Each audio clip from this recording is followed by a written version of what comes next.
오늘 여러분과 함께 은혜 받을 말씀은 디도서입니다. 성령께서 디도서를 통해 말씀하시려는 중심 주제, 핵심은 무엇인가? 그리고 우리에게 적용되는 바는 뭔가? 너는 이것들을 굳세게 말하라. 바울은 디도에게 이렇게 명령을 합니다. 자, 디도서를 기록하게 된 동기입니다. 같은 믿음을 따라 나의 참 아들 된 디모데에게 편지하노니, 믿음의 아들이죠. 근데 참 아들이라고 이렇게 표현합니다. 그리고 내가 너를 그레데에 남겨뒀다. 그리고 디모데는 여기 에베소에다가 디모데는 에베소에 있고요. 디도를 그레데에 뒀죠. 남은 일을 정리하고 부족한 일을 바로잡게 하기 위해서, 그리고 각성의 장로들을 세우게 하려 함이니, 여러분, 장로를 세우는 가장 중요한 그 이유는 하나님의 말씀을 바로 증언하게 하기 위해서입니다. 자, 디도서는요, 디모데전서와 함께 동시에 기록이 됐습니다. 그리고 축소판이라고 하죠. 그러면 먼저 말이죠, 디모데전서의 중심점은 무엇이었는가? 그것부터 생각해 보도록 하겠습니다. 하나님의 집에서 어떻게 행해야 될 것을 알게 하노니, 이 집은 살아계신 하나님의 교회요 진리의 기둥과 터니라. 이게 디모데전서의 중심점이었죠. 그리고 믿보다 이 말이요, 그리스도 예수께서 죄인을 구원하시려고 세상에 임하셨다. 죄인 중에 내가 그의 손이라. 그러면은 동시에 기록한 디도서의 중심점은 무엇일까요? 디도서에는요, 세 번의 나타나심이 있습니다. 하나님의 은혜가 나타나, 말씀의 육신을 입고 나타나셨어요. 그리고 우리 죄를 위한 대속제물이 되시고, 사망 권세를 이고 부활하셔서 또 승천을 하신 이 내용에 하나님의 은혜가 나타나 속에 다 들어있는 거죠. 그리고 영광의 나타나심을 기다리게 하였으니, 이는 주님의 재림이죠. 우리 구주 하나님 자비와 사랑하심을 나타내실 때에 하나님의 사랑이 우리에게 이렇게 나타난 바 되었으니, 자기의 독생자를 주신 것만이 아니라 우리의 대속제물로, 화목제물로 삼으셨죠. 기독교는 이처럼 계시의 종교입니다. 하나님께서 우리에게 찾아오시는 그런 종교예요. 그런데 이에 비해 불교는요, 아래서부터 더듬어 올라가는 종교예요. 이슬람도 마찬가지예요. 거기에는 대속교리가 없어요. 한번 같이 읽어보세요. 이제는 우리 구주 그리스도 예수의 나타나심으로 말미암아 나타났으니, 주님이 우리를 찾아오신 거죠. 잃어버린 자를 찾으시기 위해서요. 우리들의 죄값을 대속하시기 위해요. 그래, 복음으로서 생명과 썩지 않을 걸 드러내신지라. 그러면은 디도서의 핵심 세 번의 나타심을 통해서 우리에게 무엇을 주셨나요? 은혜가 나타나고, 영광이 나타나고, 하나님의 사랑이 나타나는 걸 통해 우리들에게 무엇을 가능하게 해주셨는가? 자신을 주시면, 나는 성김을 받으러 온 게 아니다. 우리를 속량하시고 첫째가요, 대속제물이 되셨죠. 속량은 우리 대신 죽으셨다는 죄값은 사망이거든요. 그래서 두 번째는 자기 백성이 되게 하셨죠. 속량을 하셨어요. 여러분 출애굽기에 보면 말이죠. 바로의 노예인 그들을 너희를 속량하여 내 백성을 삼고, 그때는 유월절 어린 양이라는 그림자를 통해서 속량을 받았죠. 근데 이거는 우리 주님이 유월절 양이 되주셨죠. 자, 세 번째는요. 그래서 우리들을 거듭나게 중생하게 해주셨죠. 하나의 미래 땅에 떨어져 죽음으로 말입니다. 그리고 네 번째는요. 의롭다 하심을 얻은 거예요. 아담하와에게, 그 벌거벗은 아담하에게 가죽옷을 입히듯이요. 우리 주님을 십자가에 못 박으시고 우리를 그를 구속을 통해 의롭다함을 얻었죠. 그리고 다섯 번째는요. 하나님의 백성, 하나님의 자녀, 그리고 중생을 하고 의롭다함을 얻은 게 끝이 아니에요. 궁극적으로는 상속자가 되게 하나님이 하나님의 영광에 참여하게 된다는 거죠. 이 점이 당자의 비유에서는요. 장자에게 내 것은 다 내 것이오늘 이렇게 말씀을 하죠. 자, 목회서신에 말이죠. 이처럼 영광스러운 교리를 말씀하시는 것은 누구를 위하는 거예요? 이건 로마서가 아니잖아요. 근데 목회서신이에요. 그런데 이런 교리를 말씀하는 것은 누구를 위해서인가? 이렇게 말씀하는 의도가 뭔가? 또 이게 중요한 거죠. 믿음의 선한 싸움을 싸워라. 영생을 취하라. 이 진리의 복음 진리를 통해서 선한 싸움을 싸우라는 거죠. 이를 위하여 내가 부르심을 받았고 많은 증인 앞에서 선한 증언을 하였도다. 내가 내게 다시 한번 기억하게 하고 일깨우는 이 복음 진리를 증언하라. 그러니까 누구를 위해서죠? 여기 1장 10절에는요 헛된 말이라는 게 나와요. 그리고 웨슬레는 쓸데없는 말만 하지 말고 이 복음을 전하라, 이런 뜻이죠. 그러니까 목회자 자신을 위해서입니다. 계시록의 7교회에 편지하시는 목적이 이제 에베소 교회 사자에게 편지하노니, 목회자가 하나 바로 서면요 교회가 바로 서요. 부흥회를 하죠. 그러면은 목사님은요 맨 뒤에서 왔다 갔다 하면서 누구 왔나 안 왔나 그런 걸 봐요. 이 말씀은 목에 권사가 들어야 되는데 오늘 마침 안 왔잖아. 그게 아닙니다. 그 교회 담임 목사님이 맨 앞에 앉아서 받아야 될 부흥인 거예요. 이 목회 서신도 마찬가지예요. 모든 사람이 받을 만한 미쁘다 이 말이요. 디모데전서에서, 디모데후서에서도 미쁘다 이 말이요. 디도서에도 이 말이 미쁘도다. 무슨 뜻이에요? 너는 헛된 말, 쓸데없는 말만 하지 말고 미쁘다 이 말이요. 이 말씀을 증언하라는 겁니다. 그래서요 너는 이 여러 것에 대해서 굳세게 말하라.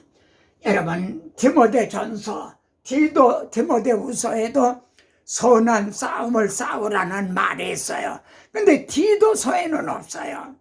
그 대신 굳세게 말하라, 이 안에 선한 싸움을 싸우라는 그 명령이 들어있는 거 아닌가요? 바울은 3장 3절에서요 우리도 전에는 속은 자요. 누구에게 쏘았죠? 마귀에게 쏘았어요. 그래서 교회를 핍박하는 거가 하나님에게 충성하는 줄 알았어요. 내가 열심으로는 교회를 박해하고 그러기가 쉬워요. 목회자들은 이렇게 쏟기가 쉽단 말이에요. 그러면서 디도서에서도요, 예외 없이 너와 그들을 만나게 됩니다. 오직 너는 바른 교훈, 이 바른 교훈을 전하라는 거죠. 너는 이것들을 말하고 권면하며 모든 권위로 책망하여 업신여김을 받지 말라. 여러분, 목회자의 권위가 뭡니까? 말씀의 권위예요. 갈라디아 4장 여기에 보면요, 바울을 천사와 같이 그리스도와 같이 대우했다는 거예요. 바울은 유대인이에요. 갈라디아 성도들은 이방이네요. 그런데 어떻게 바울을 천사와 같이 그리스도와 같이 대우했나요? 바울을 통해서 선포되는 복음을 통해 은혜를 입었기 때문에요. 그들의 입을 막을 것이라. 오직 너는 그들, 여기에도 디도서에도 너와 그들이 있죠. 쓸데없는 말만 한다는 거죠. 그러니까 그 입을 막아라. 헛된 말을 하여 속이는 자 중 많은 중에 할례파 가운데 특히 그는 아니라 할례파, 가장 신령한 것처럼 하던 그 할례파들, 그들이 하나님을 시인하나 입으로는 시인한다는 거예요. 행위로는 부인하니 가증한 자요. 이런 말씀은 참 우리들의 가슴을 찌르는 그런 말씀입니다. 자, 목회서신에 이처럼 영광스러운 교리를 말씀하는 건 두 번째, 누구를 위해서죠? 성도들을 위해서입니다. 첫째는 목회자를 위하고, 두 번째는 목회자를 통해 바로 말씀을 하고 권면하고 책망하게 하기 위해서요. 하나님의 말씀에 비방을 받지 않게, 예수 믿는 것들이 저렇다, 비방받지 않게, 이는 범사에 하나님의 교훈을 빛나게, 비방을 받지 않게 하는 건 소극적이죠. 적극적으로 과연 예수 믿는 사람들은 다르다, 나도 예수 믿고 싶다, 이렇게 빛나게 하기 위해서요. 그리고 선한 일을 열심하는 하나님의 백성이 되게 하기 위해서요. 이는 하나님을 믿는 자들로 하여금 조심하여 선한 일을 힘쓰게 하려 함이라. 자, 목사님들은 한결같이 성도들이 변하지 않는다는 거예요. 그래, 적용에 고심을 해요. 그런데 로마서 보세요. 그러므로 형제들아, 몸으로 산 제사를 드리라. 내가 1장부터 11장을 통해 증언한 하나님의 자기 아들을 통해 행해 주신 복음을 너희가 들었지 않느냐? 그렇다면 우리는 어떤 삶을 살아야 하느냐? 여러분, 우리를 속량하셨다면요, 너희는 너희 것이 아니라 값으로 산 것이 됐다는 거죠. 자기 백성이 되게 하셨다면 나에게는 하나님의 이름이 걸려 있다는 거죠. 내가 잘못하면 하나님 아버지의 이름에 욕을 들리게 된다는 거죠. 우리가 거듭났다면요, 새로운 삶을 살아야 한다는 거죠. 전에는 군벙에 같았는데 이제 매미가 됐다면 말이에요. 의롭다 하심을 얻었다면 의로운 삶을 살기를 열망해야죠. 엄마가 나에게 예쁜 옷을 입혀주셨다면 그걸 더럽히지 않으려고요. 그런데 상속자가 되게 해주셨다면 성도들의 환난 중에, 고난 중에, 시련 중에서도요, 항상 기뻐하라. 소망 중에 기뻐하게 하기 위해서요. 이처럼요, 기독교 윤리는 복음이 이끄는 삶입니다. 그러므로 형제들아, 하나님이 행해 주신 이 복음에 굳게 서야 돼요.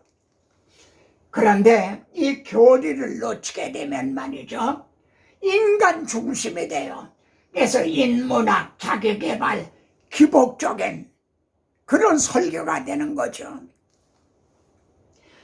바울 보세요. 로마서에서 만일 음식으로 말미암아 내 영자가 금심하게 되면 시장에서 파는 고기를 먹어도 되느냐? 먹으면 안 되느냐? 왜냐하면 그 우상 제물을 내가 팔았거든요. 내가 사랑으로 행하지 아니하니라. 그리스도께서 대신하여 죽으신 형제를 내 음식으로 망하게 하지 말라. 그거를 막 먹었다 이거예요. 난 괜찮아. 그런데 믿음이 약한 형제들은 그걸 보고 마음에 시험이 들게 된 거예요. 장로가, 권사가 그걸 어떻게 먹나? 그러면 네 지식으로 그 믿음이 약한 자가 멸망하나니. 여러분, 여기 지식으로, 자기 지식으로는 먹어도 괜찮다는 거죠. 그런데 내가 사랑으로 행하지 않은 거다. 내가 지식으로만 행했지 사랑으로 행하지 않은 거다. 그래서 사랑 안에서 참된 것을 말하여, 이게 조화고 균형이죠. 이게 어려워요. 이 구속사적인 설계를 듣는 분, 우리가 조심해야 될 거예요. 지식으로 다른 사람을 판단하고 정죄하고, 지식은 교만하게 하고, 사랑은 덕을 세우나니라. 이 점을 정말 조심해야 됩니다. 그는 그리스도께서 위하여 죽으신 형제나, 여러분, 교리로 권면하고 있죠. 교리로 권면하고 있어요.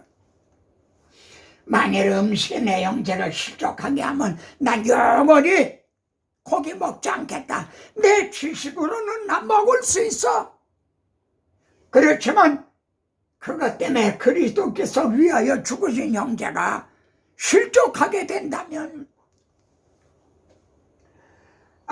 여기 보면요, 그래서 먼저 충성을 하고 그리고 성숙해져야 돼요.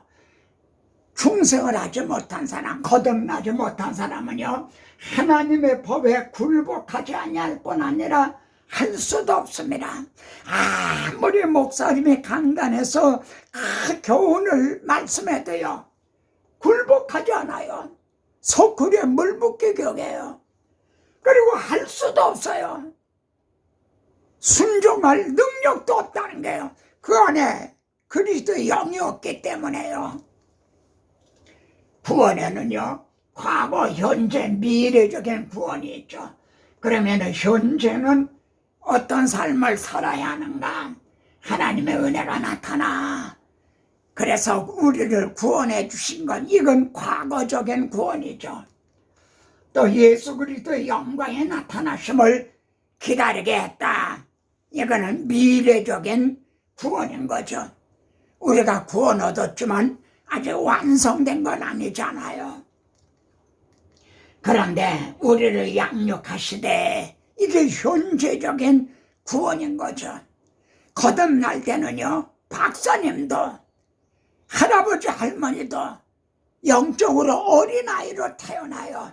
그래 젖을 먹여서 양육을 해야죠. 신중함과 근신함으로, 이건 안으로의 영성, 자기 안으로의 영성, 의로움과, 이건 밖으로 이웃과의 관계예요. 경건함으로, 이건 하나님과의 관계, 위로의 영성이죠. 이 세상에 살고 자기 자신, 이웃, 하나님과의 관계. 여러분, 한국교회는 참 열심도 있어요. 세계적인 대형 교회도 있죠. 열심히 모여 설교도 참 많죠.